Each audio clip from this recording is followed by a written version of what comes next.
Synanon claims it's the victim of bad publicity, losing more than $100,000 in grants and contracts. Fewer addicts are being sent there. Parents are disowning their children who live there. Some filing lawsuits, charging brainwashing and torture. And a grand jury is investigating charges of child abuse. And I talked with former residents who for the first time are speaking out about Synanon. It was founded 19 years ago by a man named Chuck Dieterich. I'm Big Brother, I'm Big Daddy, I'm all kinds of things. I wore a wonderful costume for a good many years. I look more like Buddha than Gandhi. We are an experimental society. I don't know how this is going to come out. I really don't. If I knew how it was going to come out, I would do it. He is the driving force of Synanon, a recovered alcoholic who created a no drugs, no alcohol, no violence society for drug addicts and alcoholics who just drifted in or were sent there by parole and probation officers. They start new lives, learning trades, from mechanics to working for Synanon's business enterprises. Synanon's assets, $33 million. In recent years, Synanon began calling itself a religion. One gesture of that commitment came 3 years ago when the women joined the men and shaved their heads. Dieterich was surrounded by people who were only yes men, who treated him as a king.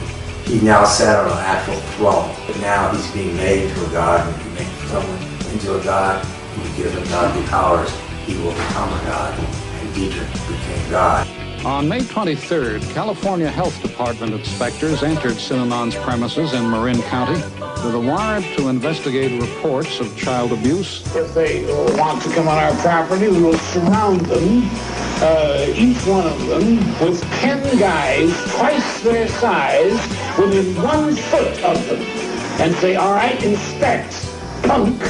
Some people inside Synanon found themselves defined as enemies rather than friends, and were faced with the problem of getting out. A cradle-to-grave society doesn't release its members easily, and lawyers such as Paul Morantz were called in to seek help from the courts.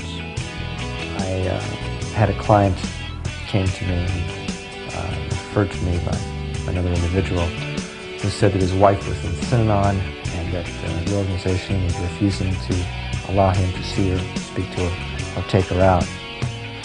We got her out at approximately 9-10 days later. I think that any organization like Synanon, which convinces people that live there that it is such a superior way to live, that it is the only way to live, and that causes people to do anything that the organization wants them to do. And I think that's very dangerous. During the past 3 years, the number of violent incidents involving outsiders who cross Synanon's path has increased sharply. I don't know what action they might take against the persons of the people responsible, their wives, their children. I just don't know. And I have no way of being responding. That came to a head when attorney Paul Morantz was almost killed by a rattlesnake placed in his mailbox. Chuck Dieterich and 2 other members were convicted of conspiracy to commit murder. Morantz was bitten by a rattlesnake that had been put in his mailbox at a Pacific Palisades home. 2 members of Synanon, the controversial drug rehabilitation group, have been arrested. He's fearful another attempt might be made, another attempt to kill him. His complete recovery from the rattlesnake bite he received last week will probably take several weeks. 2 Synanon members will be arraigned later this week on charges of putting the snake in the mailbox at Morantz's home. As he was leaving the hospital, Morantz was asked about the weekend break-in at his law office. It could be many things. It could be a coincidence. It could be another cult group. If it was not a coincidence, I would actually suspect another cult group more than Synanon, because there was news broadcasts saying that I was investigating all cults and that I was learning secrets of brainwashing. Police now say they do not think the break-in is related to the rattlesnake attack. They say it appears to have been a common burglary. One of the men arrested in connection with the snake attack is going to be arraigned tomorrow. 28-year-old Joseph Musico. He's being held on $50,000 bond. Musico and 23-year-old Lance Kenton arrested last week. Kenton is going to be arraigned on Friday. The New York Post tonight reports that Synanon member Joseph Musico, who is charged in the rattlesnake attack against attorney Paul Morantz, once served in Vietnam. Musico was charged today with conspiracy to commit murder and 2 other counts of assault in connection with the rattlesnake incident.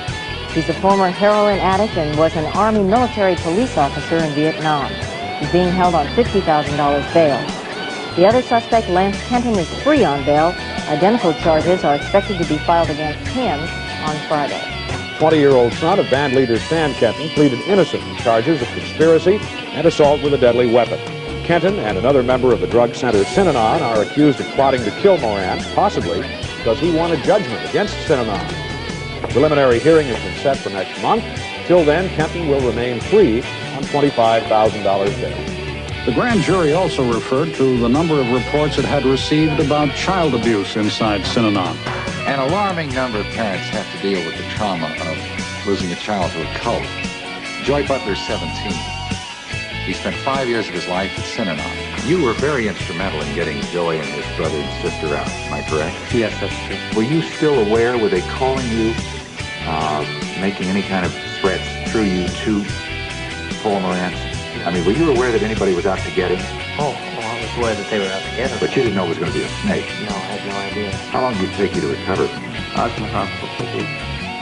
That was a rattlesnake? Yeah, it was about pretty good 4 foot, 4 foot.